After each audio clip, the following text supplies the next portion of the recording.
Welcome back to the channel. Indie author Jill. I am Jill Miller, and today's spotlight is a Misfit's Mask. This is a poetry collection. The intro, it's by Tiff E. Boots.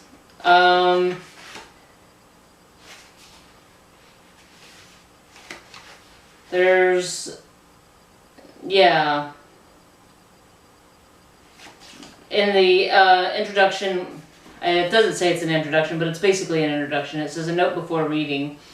The author, when she was in an English class, asked, "How many masks do you wear?"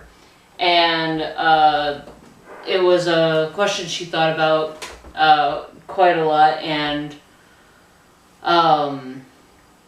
realized that there are different masks that she wears. She's a different person for different people, and she even points out that there's a lot of people that would say, well, I'm who I am no matter who I'm around, and I can tell you that I have met people who have said that, and it has not been true, because you're different.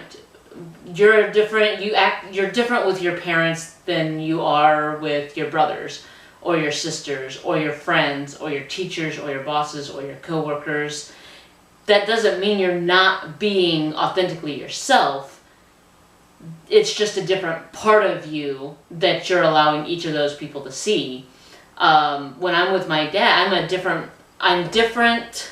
I act different around my dad when it's just my dad than I do when I'm with just my brother, because there are different inside jokes that I have with my brother that I don't have with my dad, and there's different inside jokes and different things that there's a different history I have with my dad than I do with my brother.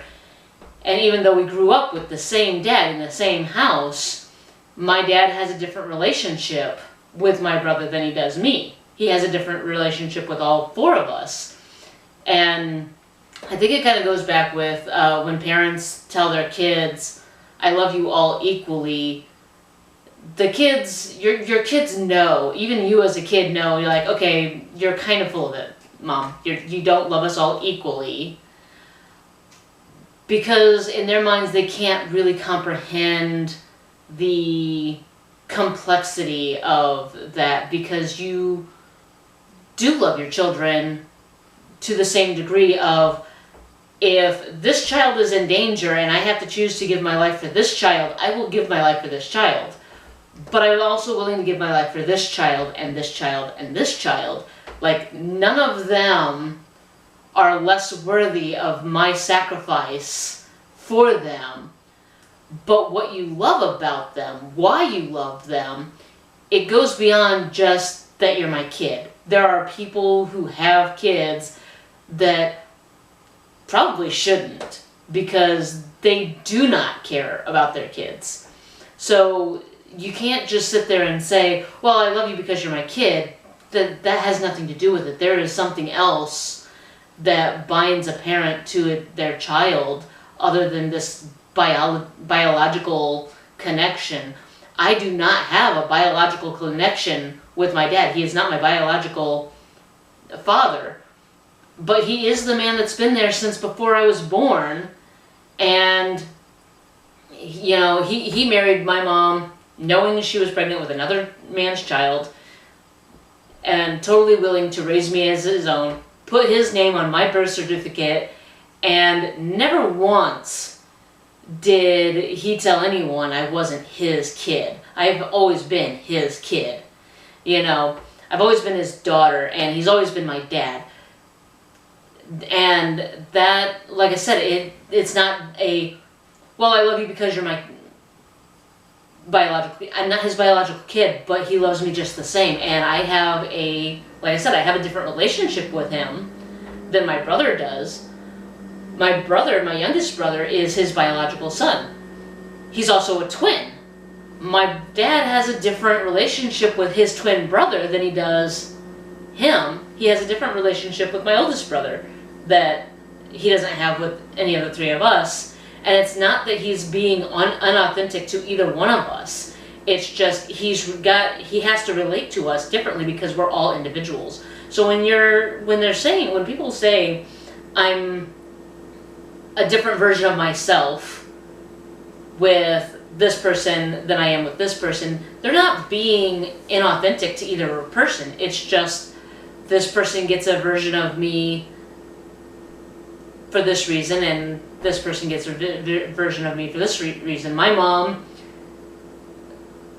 and dad had the hardest time trying to keep up with us kids because they had 4 kids, and none of us could agree on anything. We didn't like the same sport, we didn't like the same music, we didn't like the same artists, we didn't like the same shows. We didn't even have the same monster growing up. You know, one of us had a closet monster, one of our monsters was in the bed, one of us in the bathroom, and mine was window ninjas. I was convinced window ninjas were going to come in the window and kidnap us. I don't know why.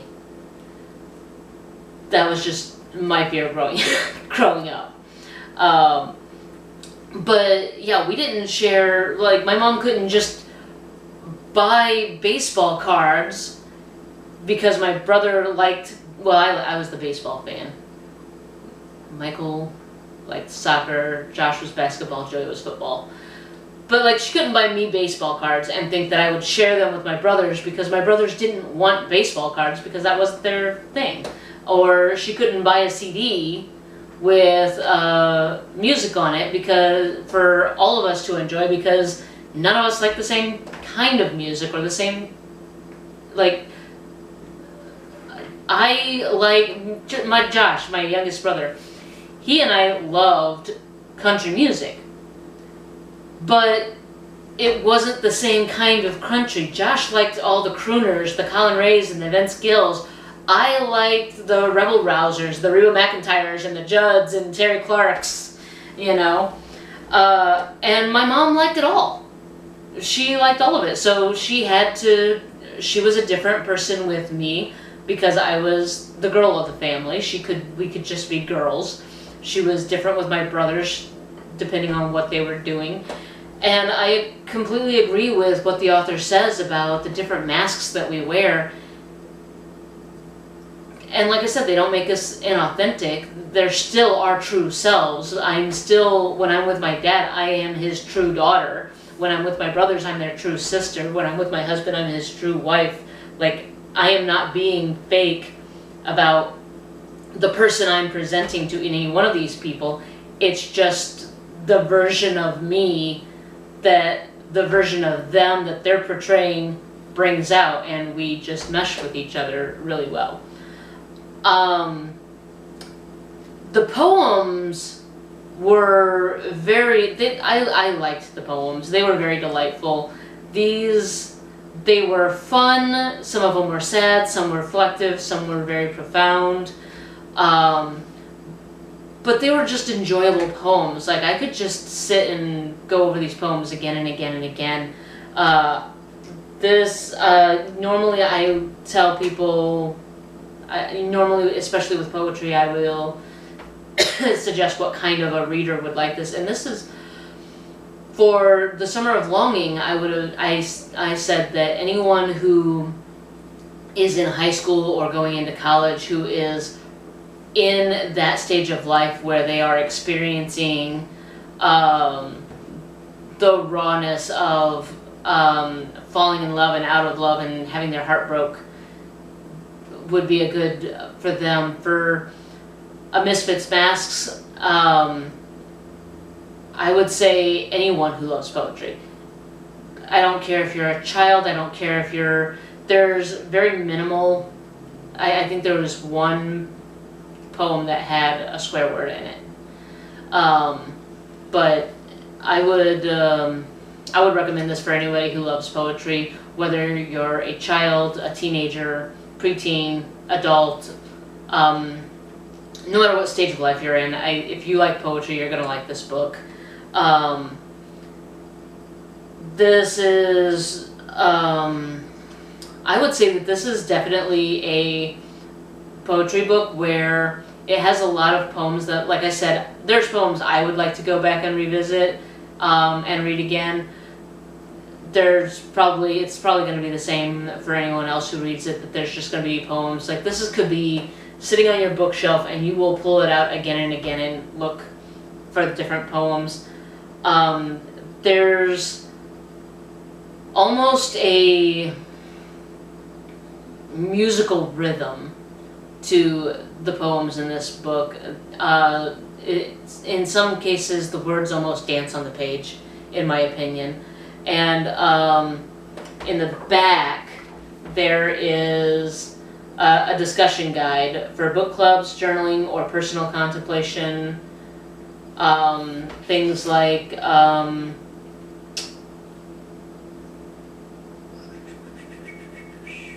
which poem was your favorite and why? What emotions did you feel while reading specific poems? Which poems were you able to relate to? Which ones were you not able to relate to? Which ones were your favorite? And then there's some questions on the author themselves. For instance, from reading the author's work, how would you describe her life? And a lot of these, like, I'm not going to answer any of these questions here because a lot of them are very personal, as for me anyway. But yeah, it took me a minute. I had to actually read the note before reading to really wrap my head around the title, because it says it's called A Misfit's Masks. And I was sitting there thinking, surely that should be singular, not plural, like a misfit's mask. But when you read the introduction, you realize, oh yeah, masks, plural, because she wore different ones depending on who she was with and where she was. The one thing I will say is, I think the reason she uses, and the author may disagree with me. I've talked to her a little bit, but I haven't talked to her about as far as the whole misfits thing.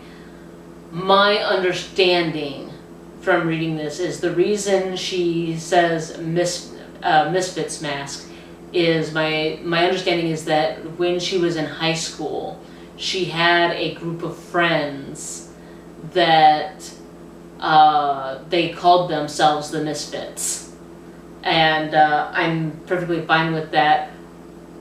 I think anybody who had a small group of friends did have a name for themselves. For me and my friends, we were just the outcasts.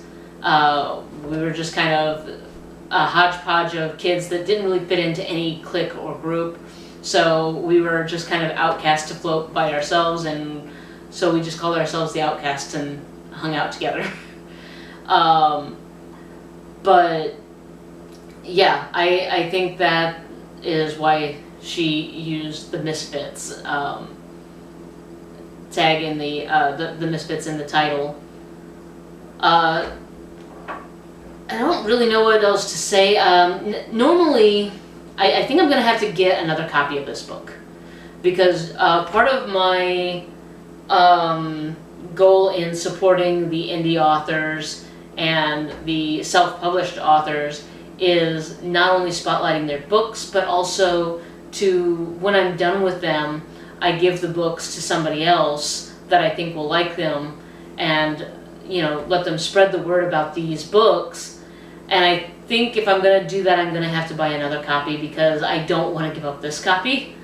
So I may keep this one, or I'm going to buy another one. But one of them I'll give away. The other one I'm just going to keep, because I liked it that much.